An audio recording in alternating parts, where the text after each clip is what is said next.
Welcome to Abundant Self, your podcast for female empowerment, spirituality, mindset, and more.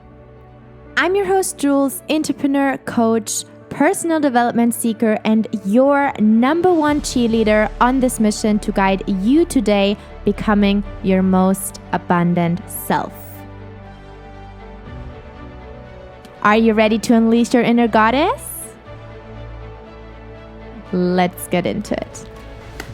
Hello, and welcome back to another episode of the Abundant Self podcast. I'm your host, Jules.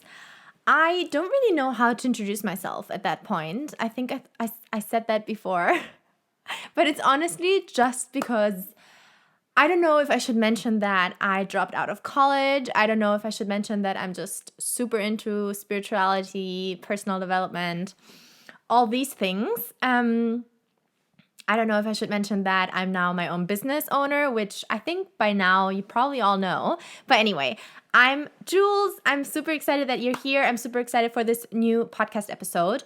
And also, if you haven't listened to last week's episode or watched, do this because, oh my God, we had Emily from The Quantum Creator here at the show.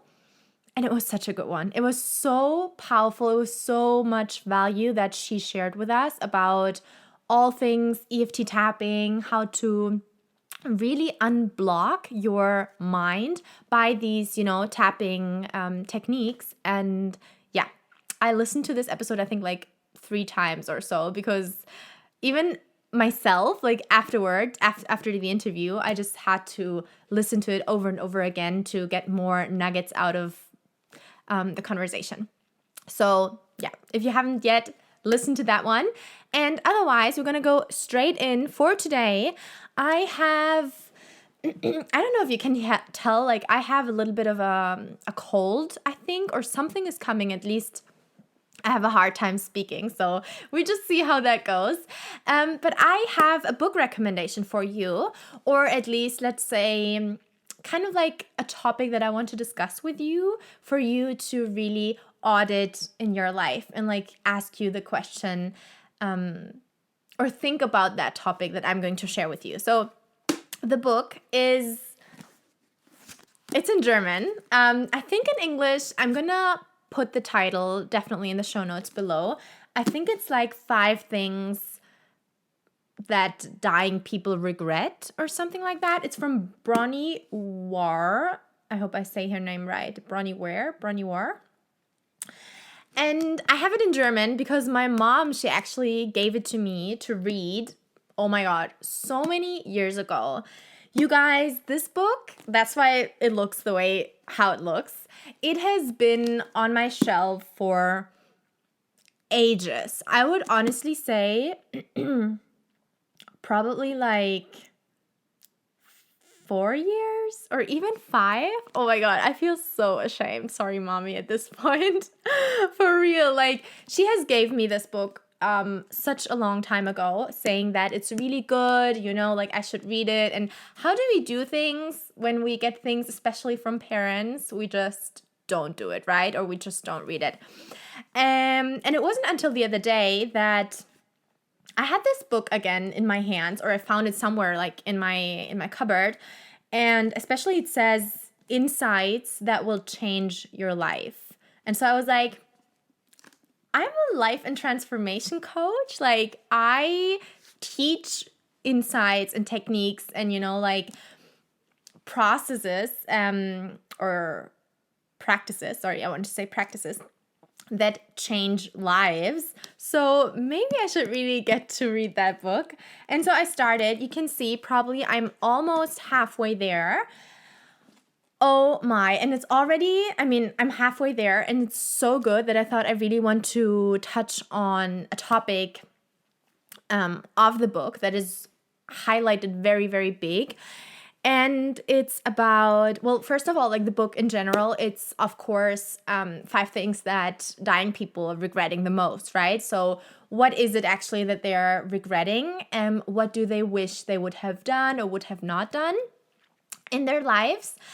And one of the topics that I want to speak about with you today is the work topic, because this was a theme that came up a lot in the book, especially not just old people, but like the dying people saying, I, first of all, worked way too much. And second of all, I worked in something that I really did not enjoy so much. So yeah, what do they regret the most or one of the 5 things is the work topic. And so I think especially when it comes to my work, and also within this whole last week, I got a lot of really amazing client testimonials actually, and just messages that my clients have been texting me, even like past clients, like, girls that I haven't been working with for the last 6 months. And now they came to me being like, oh my God, Jules, I finally quit my job and I could do it thanks to your help. And so, like this work topic was really, really big in the last couple of weeks. And then also me reading the book and literally reading about how dying people regret the most of like working too much or like working in a field that they don't really enjoy. So I thought this is so much, food for brain and so much good stuff here that I do really want to share with you and bring today to the podcast and to today's episode. So also Bronnie, she also mentioned that in the book, is that most people think it's money. Like I have to work in order to make money. And yes, of course, to one degree that is right. And yes, of course, we kind of like get raised in that way of like, okay, I need to work to make money and then, to have a fulfilled life. But honestly, like what happens if you die tomorrow, let's say, or like we never know, like what happens if you only have 1 year left, 1 more year to live? Would you want to spend it in like a really soul-sucking, toxic work environment and a job that you hate only in order to earn a lot of money to then eventually be able to enjoy? Of course not, right? And so one story actually stood out to me that was like so mind-blowing. It was that Bronnie, she was in the book. She helped old people. And so that's like how this whole conversation started of like 5 things that old people or like dying people regret, right? So this one guy, he was literally saying that he worked all his life only in order to enjoy retirement, to go traveling when he's retired, to go spend time with his wife when he's retired, with his family. Yeah, only comes time that he got sick. And so he was diagnosed with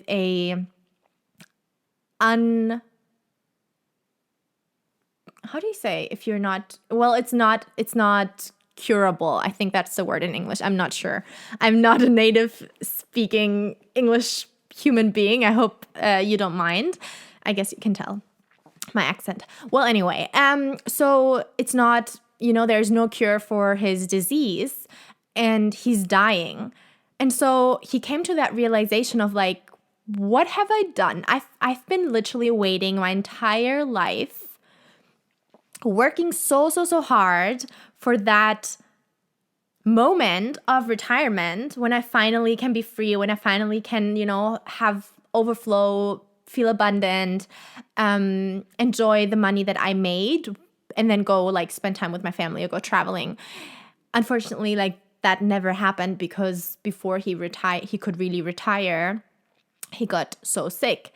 And so his biggest regret, of course, was working way too much, instead of being like, I could actually work less and maybe I don't make the fortune of money that I want to, but I have more time to, do things that are actually fun and that light me up and that, are not draining my energy, but like really, raising my vibe.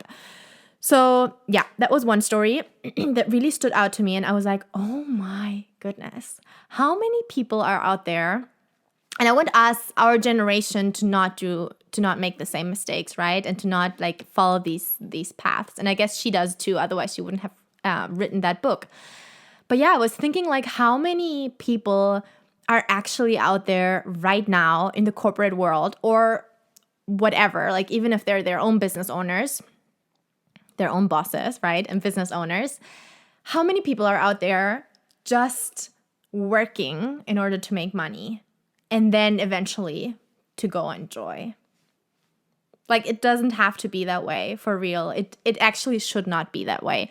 And so that was something that really stood out to me and that I wanted to share with you, kind of like as this thought, as this little idea for you to think about also your life. And hey, my situation, do I really enjoy what I'm doing?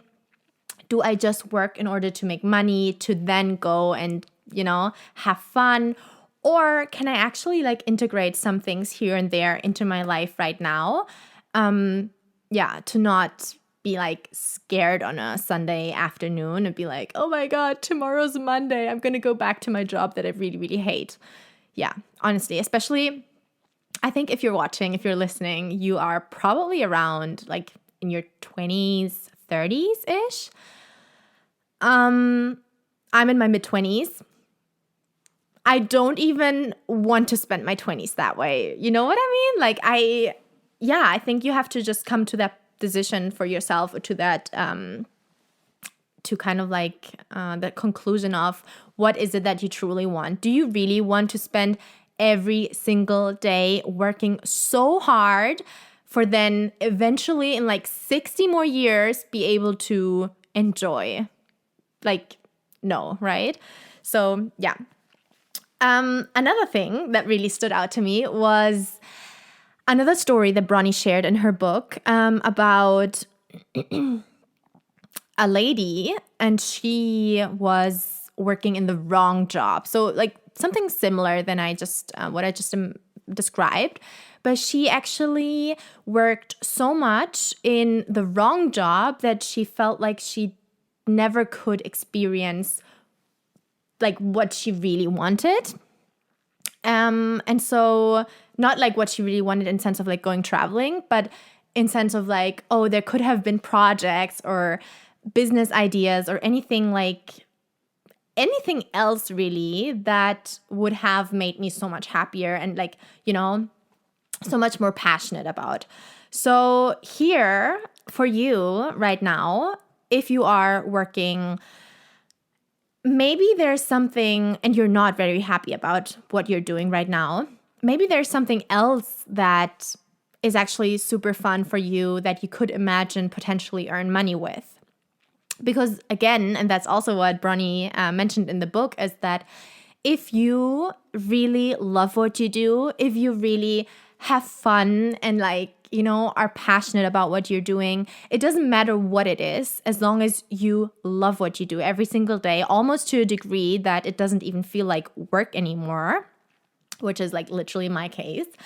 That is like when money's also not the issue anymore. You know what I mean? Because this whole thing of like, oh, I need to work in order to make a certain amount of money. Guess what? Money actually flows so much easier to you when you start doing something that you really, truly love. And it's insane. I know it's so crazy because we are always so focused on money. And actually, like, most of the people I talk to in my coaching sessions, or like even people on Instagram, they would be like, I really want to manifest money. I want to have money. I want to, I want to be able to be financially independent and free. And yes, I get that totally, of course. But then when I like kind of like get deeper into that and I ask what they're doing like for a living and all these things, they are in a super toxic work environment. They feel since years that this is just not the place anymore for them. They're really like on a Sunday night, really anxious about getting back to work on a Monday morning. And so I'm like, dude, how do you expect the money to flow in and like you becoming so financially independent and free if you work for someone or in a work capacity, in a work environment that is literally sucking your soul out? Hello? Like, it does not make sense. It just does not make sense. And most people get that wrong. And most people don't really understand that even if it's a slow process, of course, if you, for example, you love gardening and you decide you want to like start gardening and make money or make a fortune of that, it probably won't be in the very beginning that you get all this money, just because you do something you love, suddenly, you become a millionaire. It's not like that either. I mean, we have to be realistic, right? But it's so much more likely that the money comes flowing into your life way easier by you doing something that you are passionate about, that you love. And ultimately, obviously, that doesn't even feel like work, because you're enjoying it so much. Because it doesn't matter if you, and now we come like back to manifestation kind of, it doesn't really matter if it's work, if it's your work area, because it's still life, right? And we are constantly manifesting all the time. If you haven't watched my manifestation coaching session, kind of, also go back to that episode because it was really good, me explaining of like manifestation and what it really is, the manifestation basics. But yeah, like in general, we're manifesting all the time with our thoughts, with our actions, with what we say, all the time. So if you on a Sunday afternoon, Sunday night are already so anxious, so freaked out about Monday morning going back to work because of the colleagues or because of the boss, or because you don't feel like they treat you well, this is like you sending out signals, right? The vibration, the energy never lies. And so you're manifesting in that moment as well because you are not true to yourself, because you feel inside with every single cell of your body, you feel that you do not want to go back to this workplace. And yet you do it because you think that you need to do this in order to make money. Instead of coming to the conclusion or to the realization of like, wait, maybe there is something else actually that is fun, that I really enjoy doing, I'm passionate about. And then on top of that, I can eventually, maybe in the future, but still I can make money off it, So yeah, I think, did I talk too fast? I feel like blah, I just talked too fast. But anyway, I think this was it. Let me really quickly meditate and think if there's anything else that like needs to come through right now for you that you need to hear.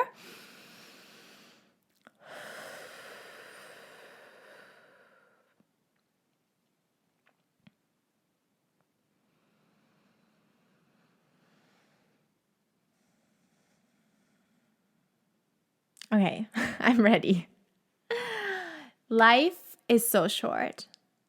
And not only because I read this book, or I'm reading it right now, not only because I'm reading it right now and I'm thinking, yeah, like life can literally end any second. And not just because that life is so short, and also uncertain, like you never know what could happen tomorrow, but also because you generally deserve it.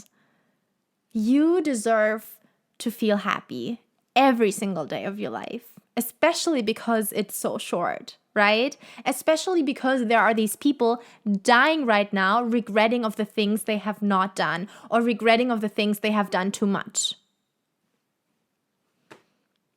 This is your wake-up call, my love. This is your wake-up call to finally start doing the things that you want, to finally go after your dreams, to finally, just tuning in, being authentic to yourself, listening to yourself, and living that life.